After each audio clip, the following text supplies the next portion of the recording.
Hi friends, Sunday story telling time. Sunday story telling టైంలో ఏంటిది అంటే మా మంచి నాన్న అంటే చెడ్డ నాన్నలు ఉంటారా?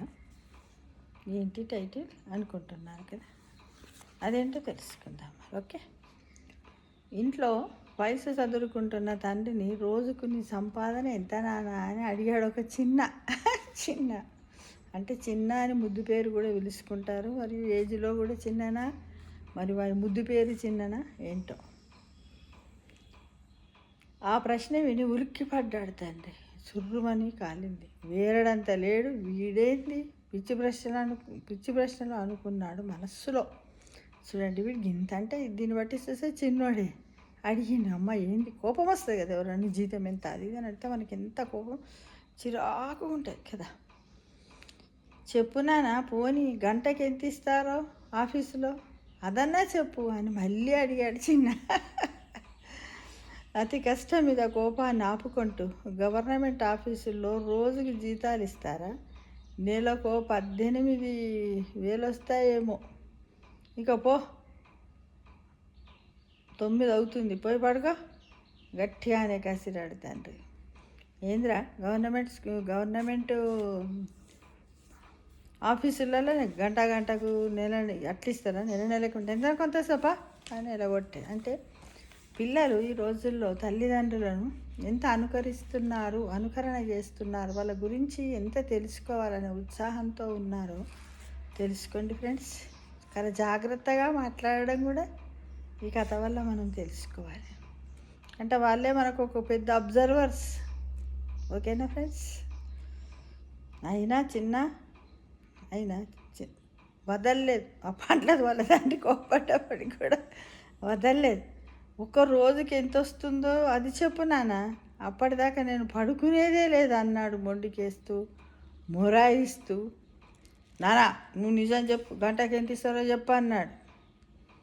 నేను వండనే నువ్వు చెప్తేనే పంట, లేకపోతే లేదని వాడు అలా అన్నాడు మొండికేస్తూ. వీడు ఏదో ఒకటి చెప్పేదాకా వదిలేలా లేడు అనుకుంటూనే రోజుకు 600 వస్తుందేమోరా అన్నాడు. 600 వస్తేం పోరా రోజుకు అంటారు కదా విసుకొని. వెంటనే చిన్న తండ్రి చెయ్యి గట్టిగా పట్టుకుని, నాన్న ప్లీజ్ నాకు 50 రూపీస్ అప్పివ్వవా అర్జెంటుగా, కావాలంటే వడ్డీ తీసుకో అని అడిగాడు. అమ్మ చూడండి, పుట్టికి అడిగితే మనం ఇవ్వమని వాడుతుడు వాళ్ళ నాన్న ఎలా అంటున్నాడు.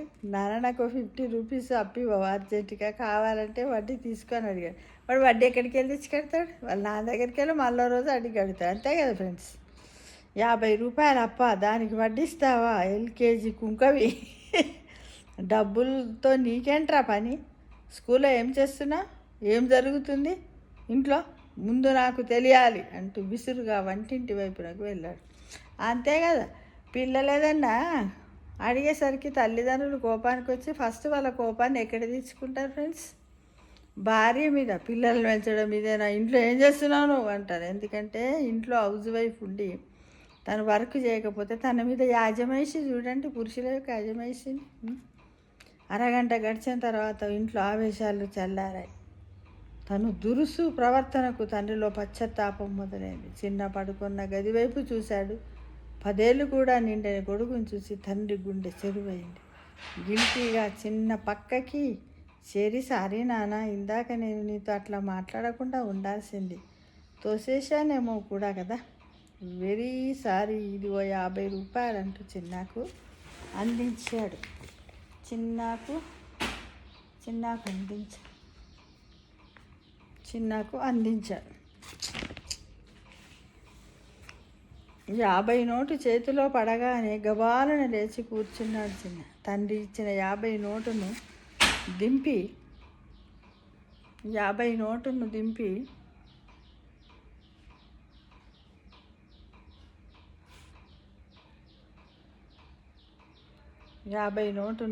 దిండు కింద దాచిపెట్టుకొని ఉన్న మరికొన్ని నోట్లతో కలిపి లెక్క పెట్టే పనిలో పడిపోయాడు. చిన్న దిండు కింద నోట్లు చూసిన తండ్రికి మళ్ళీ కోపం తన్నుకు రాబోయింది. కానీ అదే క్షణంలో చిన్న గుబారన తండ్రిని గట్టిగా కౌగలించుకొని, thank you papa, thank you papa, thank you papa, thank you very much, 5600 అయిపోతాయి. 50తో 600 అయిపోతాయి. ఇవన్నీ నీవే అన్నాడు చిన్న. చిల్లర నోట్లని తన గుప్పిట్లో మూసి పట్టుకొని చిన్నా వంక అయోమయంగా చూశాడు తండ్రి. రేపు అమ్మ పుట్టినరోజు కదా నాన్న, నువ్వు ఇంట్లోనే ఉంటున్నావు, అమ్మతో నాతో కలిసి గుడికి సినిమాకి వస్తున్నావు, ఫుల్ డే ఆఫీస్ కుడుమ్మా, నువ్వు లీవ్ పెట్టి డాడీ అన్నాడు. రేపటి జీతం ఇచ్చాగా, నువ్వు హ్యాపీగా అంటున్న చిన్న మాటలకు బిత్తరపోయి చూడడం తండ్రి వంతయ్యింది. ఆఫీసు పనుల్లో పడి ఇంట్లో భార్యా బిడ్డలను పట్టించుకోకపోవడం తెరసి సిగ్గుపడ్డాడు తండ్రి. మునుముందు కుటుంబాన్ని నిర్లక్ష్యం చేయకూడదని ఆ క్షణంలోనే నిర్ణయించుకున్నాడు. చూడండి, వాడు ఎందుకు తీసుకున్నాడు, వాళ్ళ అమ్మది బర్త్డేనంట కాబట్టి బర్త్డే రోజు మా నాన్నని మా అమ్మని ఇంట్లోనే ఉంచాలి, నేను ఎంజాయ్ చేయాలని. వాడు ఆ పైసలు ఎక్కడికి వెళ్ళి తెచ్చాడు, అందరు ఇస్తారు కదా, అమ్మమ్మ నాయనమ్మ తాతలు అప్పుడప్పుడు చిల్లలు ఉండగానే మన ఇంట్లో చిన్నపిల్లలకి మనం ఏం చేస్తాం, పొదుపు పథకం అని ఒక కిడ్డీ బ్యాంకుని ఏర్పాటు చేస్తాం కదా ఫ్రెండ్స్. అందులో వేసిన చిల్లలు అయితే ఆ చిల్లలు అన్నీ బాగుండే కదా, ఒక నోటు కావాలని అడిగిండు. అయితే అది ఏమైందంటే తీరా ఒక 50 రూపాయలు తక్కువైనాయి. దేనికి 600 రూపాయలు అయ్యేది ఉంటే ఆ 550ని, ఆ 550ని వాడు 550కి ఇంకొక 50 కలుపుకుంటే 600 రౌండ్ ఫిగర్ అవుతుందని వాడి ఉద్దేశం. దాంతో వాళ్ళ అమ్మకి ఏదో గిఫ్ట్ కొనియాలనేది ఉద్దేశం కదా. అయితే వాడు మరి వడ్డిస్తానన్నాడు, ఎక్కడి నుంచి ఇస్తాడంటే గదే వాళ్ళ అమ్మమ్మ నాయనమ్మలు తాతలు వాళ్ళని వచ్చినప్పుడు దగ్గర బంధువులు ఉంటారు కదా ఫ్రెండ్స్, వాళ్ళు ఇచ్చినప్పుడు వాటికి వడ్డిస్తానన్నాడు. అంటే ఒకవేళ ఓ 1 వీక్లో అమ్మమ్మ వచ్చింది అనుకోసం ఆమె 5 రూపాయలు 10 రూపాయలు, తర్వాత తాతను ఇంకెవరన్నా ఇచ్చినప్పుడు అంటే కొంత సమయం పడుతుంది కదా, ఆ టైంలో నాన్నకు వడ్డిస్తానని వాడు చాలా చమత్కారంగా చెప్పాడు ఫ్రెండ్స్. చూడండి, అంటే ఈ రోజుల్లో పిల్లల్లో ఉన్నటువంటి అంతర్గత శక్తులు, అంటే ఇన్నర్ ఇంటెలిజెంట్ అనేది, ఇన్నర్ ఐక్యూ అనేది ఎంతగా ఉందో గమనించండి ఫ్రెండ్స్.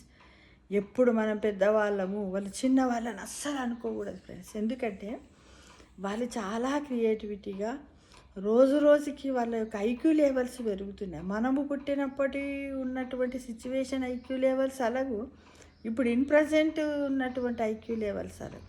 అప్పుడు ఎలా ఉంటారంటే 70 to 80 మధ్యలో ఐక్యూ ఉన్న వాళ్ళు గొప్ప ఉండే కదా. ఇప్పుడు ఎలా ఉందంటే అప్పుడు మామూలుగా ఏంటంటే ఒక సిగ్నల్స్ ఉంటాయి కదా, రెడ్ సిగ్నల్, గ్రీన్ సిగ్నల్స్, ఇంకా బ్లూ సిగ్నల్, ఇలా రకరకాల సిగ్నల్స్ను మనం ట్రాఫిక్ దగ్గర ఆరెంజ్ అని ఏవేవో చూస్తుంటాం. ఒక్కొక్క నగరంలో ఒక్కొక్క టౌన్లో చూస్తుంటాం, ఒక్కొక్క దానికి ఒక్కొక్కటి ఉంటాయి కదా. యాక్చువల్గా చెప్పాలంటే రెడ్ సిగ్నల్ అంటే యావరేజ్ అని, ఆగండి అని, గ్రీన్ సిగ్నల్ అంటే పొండి అని, ఎగిరి పొండి అని, బ్రైట్ అని మనం ఆ విధంగా తీసుకుంటాం. కాబట్టి ఇప్పుడు ఉన్నటువంటి పిల్లలందరూ కూడా ఎలా ఉన్నారు ఫ్రెండ్స్, అందరు గ్రీన్ సిగ్నల్స్ కదా. అందులో 0.1 నుంచి 0.10 or 20 వరకు కూడా ఐక్యూ లెవెల్స్ డిఫరెన్స్ కలిగి హైలో ఉన్న వాళ్ళు ఎక్కువగా ఉన్నారు ఫ్రెండ్స్. కాబట్టి మనము తల్లిదండ్రులు ఏ పని చేసినప్పటికీ మనన్నే పిల్లలు మనల్ని అనుకరిస్తారు. కాబట్టి మనం చాలా జాగ్రత్తగా కేర్ఫుల్గా పిల్లలు ఏ విషయం చెప్పినా ఫస్ట్ లిజనింగ్ స్కిల్ని పెంచుకోవాల్సిందిగా ఈ వీడియో ద్వారా నేను మీ అందరికీ మెసేజ్ ఇస్తున్నాను ఫ్రెండ్స్. ఎప్పుడు కూడా ఓర్పు, సహనం, పేషెన్స్తో మీరు ఏం చేస్తారంటే మీ పిల్లలను చెప్పే మాటని వినండి, వాటికి జవాబులు చెప్పండి ఫ్రెండ్స్. కానీ వాళ్ళని విదిలించుకోకండి. దానివల్ల వాళ్ళ సైకలాజికల్గా వాళ్ళు చాలా దెబ్బతింటారు. వాళ్ళ హ్యాపీ హార్మోన్స్ అని అదైపోయి మనకు వాళ్ళ యాంటీగా కూడా మారే అవకాశాలు ఉన్నాయి. కాబట్టి ఈ రోజుల్లో పిల్లలను పెంచడము వాళ్ళతో కలిసి బతకడం కూడా ఒక ఆర్ట్ ఆఫ్ లివింగ్గా మనందరం భావించాలి ఫ్రెండ్స్. అవునా కదా చెప్పండి. ఒకవేళ కాదనుకుంటే కామెంట్ బాక్స్లో పెట్టండి. ఓకేనా ఫ్రెండ్స్, బాయ్.